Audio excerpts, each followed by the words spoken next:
Now we are going to solve word problems involving system of linear equation with two variables. In this problem number 1, Trisha has 3 times as many shirts as dresses. She has 4 more shirts than dresses. How many dresses does she have? Okay, let B equals sa dress at yung S naman yung gagamitin natin sa shirts. Tinatanong dito, meron daw si Trisha ng 3 times as many shirts as dresses. Ngayon, gagawa tayo ng equation 1 natin. S is equal to 3 times daw yung shirts niya sa dresses. 3D. Yun yung equation 1 natin. Tapos ngayon naman, yung equation 2 natin, she has 4 more shirts than dresses. Yung gagamitin naman natin yan ay S is equal to B plus 4. Yan yung magiging equation 2 natin. Tinatanong dito, how many dresses does she have? Ngayon, meron tayong value ng S. Gagamitin natin method yan ay substitution method. So, substitute lang natin yung value ng equation 1 dito sa equation 2. S equal to D plus 4. Substitute natin yung 3D dito sa value ng S. 3D equal to sa D plus 4. Gagamitin naman natin ngayon yung APA para makancel out yung dito at mag-add tayo dito ng isang D. 3D D plus 4. 2D plus 4.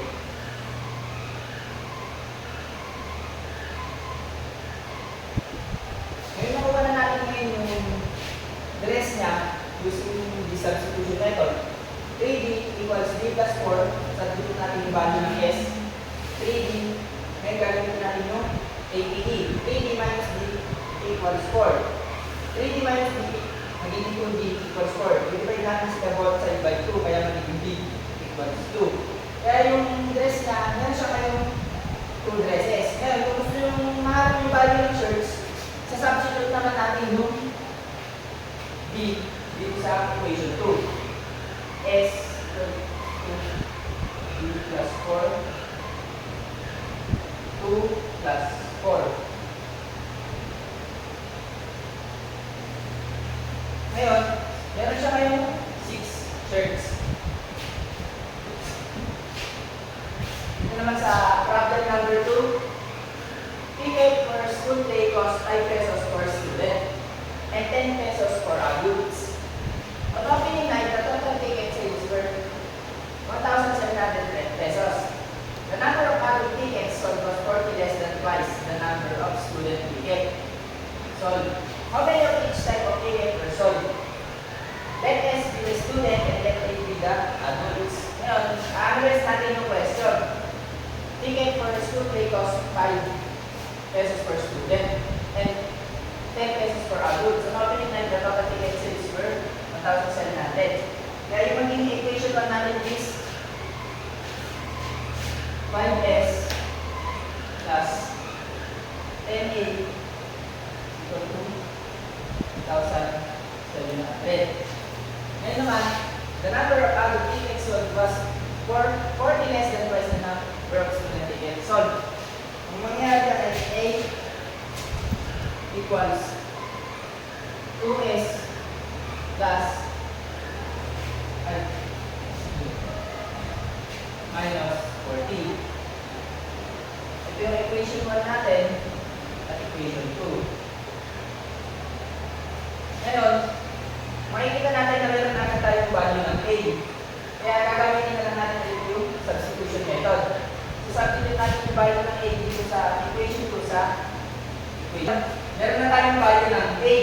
Kaya substitute na lang natin yung equation 2 sa equation 1.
value ng S is 84.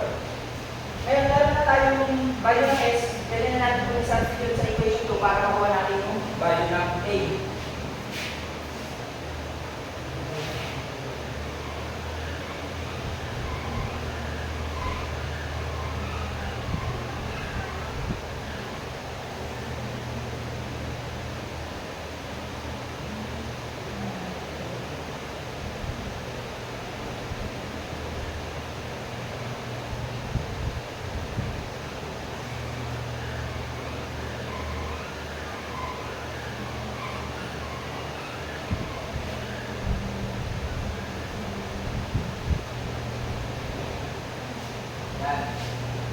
Nakuha na natin yung value ng A, which is 128.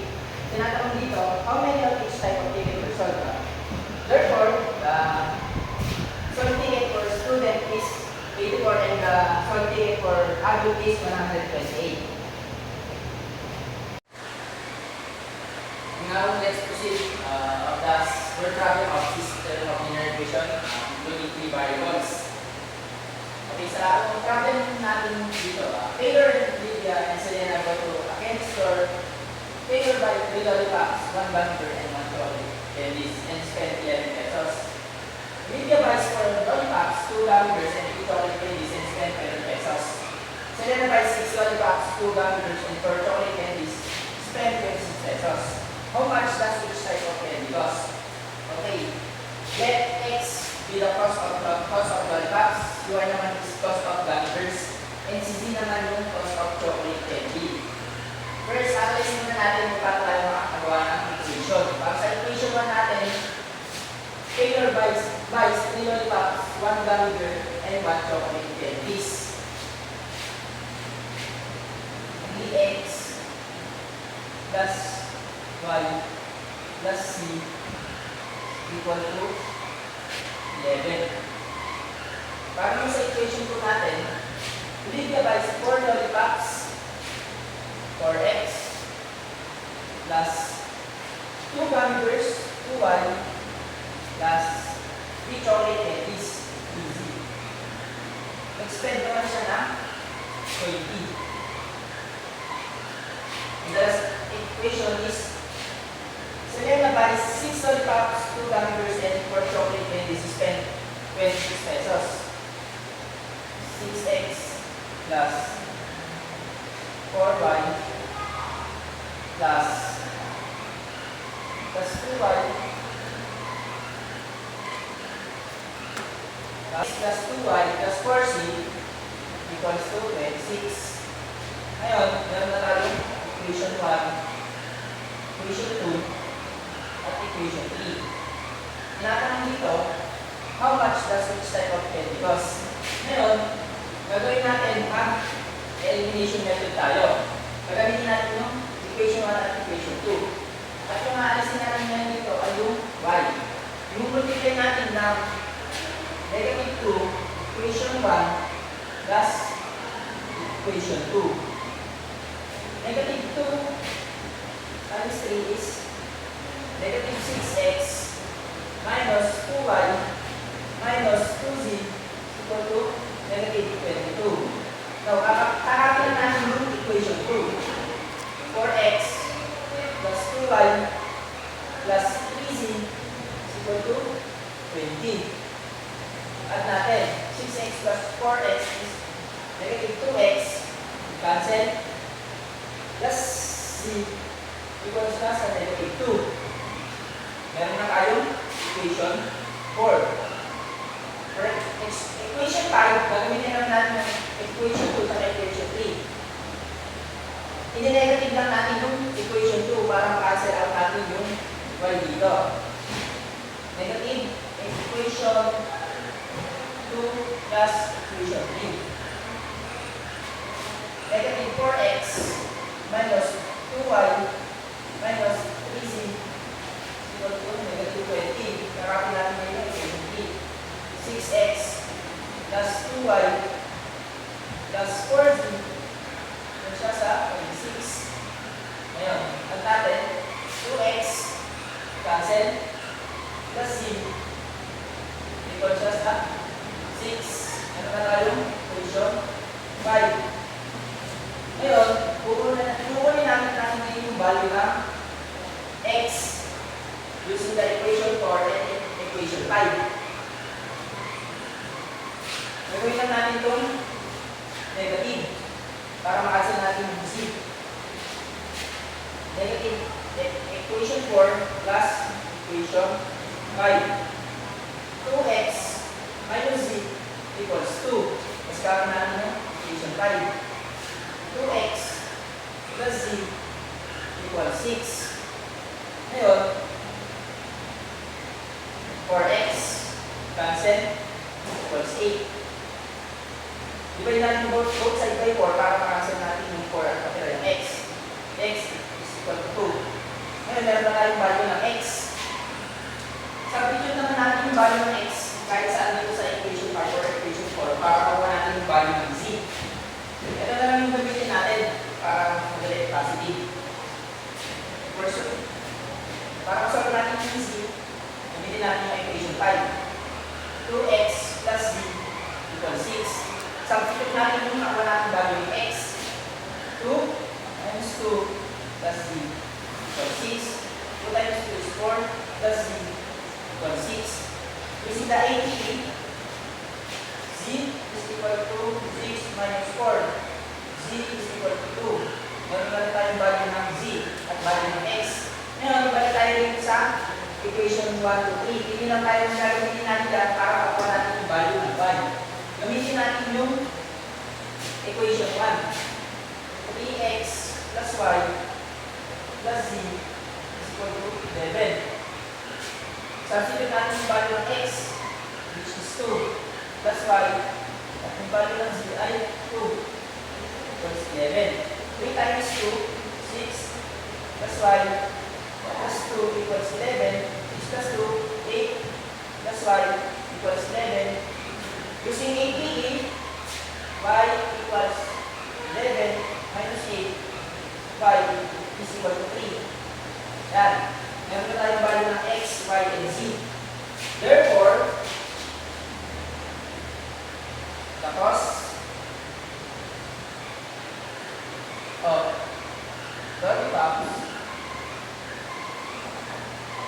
is 2 pesos. The cost of gummy bear is 2 pesos, and the cost of chocolate candies is 2 pesos.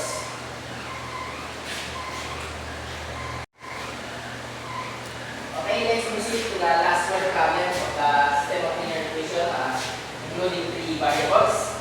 And this is the problem. A small bakery sells muffins, cookies, and brownies. 1 minute. It is all 5 muffins, 2 cookies, and 3 brownies for a total of 31 pesos.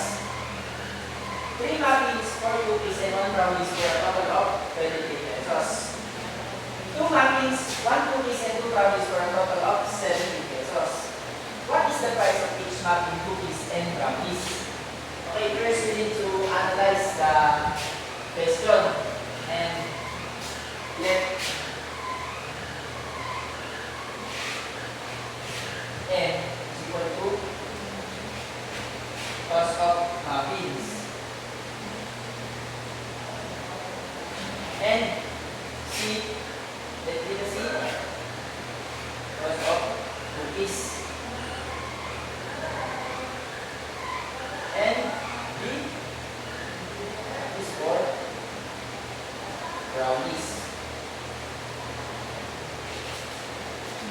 First, we need to analyze to first equation. 5 muffins, 2 cookies, and 3 brownies for a total of 31. 5m plus 2c plus 3b is equal to 31. Next, 3 muffins, 4 cookies, and 1 brownies for a total of 23. 3m plus 4c plus b is equal to 23. And last is 2 muffins plus 1 cookies plus 2 brownies equal to 17. Meron na tayong equation 1, equation 2, at equation 3. Now, para solve natin yung equation 4, gagamit tayo ng elimination method. Kung ano yung pinakamadali natin eliminate. Gagawin natin yung equation 3, which is eliminate natin ng c. Gagawin natin yung equation 1 at equation 3. Equation 1 plus negative 2, equation 3. Copy lang natin yung equation 1. 5m plus 2c plus 3b equal to 31. Ngayon, multiply natin yung negative 2 sa equation 3. Negative 4m plus, gawin na natin minus instead, negative 2c minus 4b equal to negative 34. Solve na natin. M cancel minus b is equal to negative 3. Meron na tayo yung equation 4.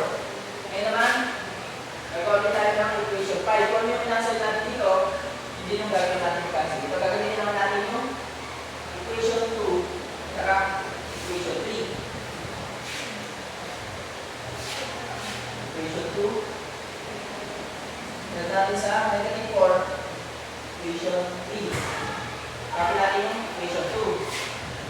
3m plus 4c plus b is equal to 23.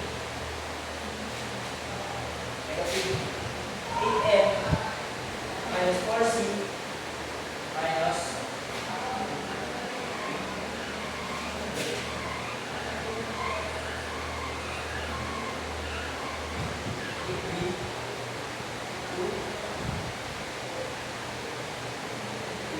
8.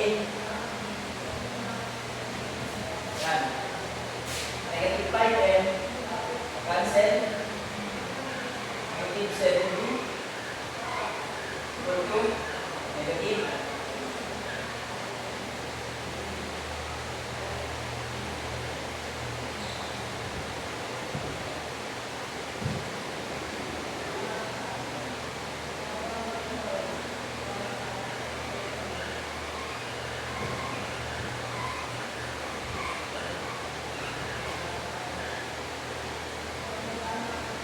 5.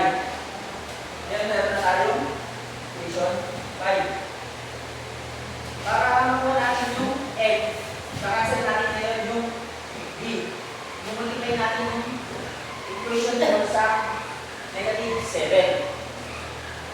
Negative 7, equation 4 plus equation 5. Negative 7m plus 7b equals sa 21. Tapos copy natin yung equation 5. 5m plus 8 minus 7b equals sa negative 45. Cancel natin yung b. Negative 12m equals sa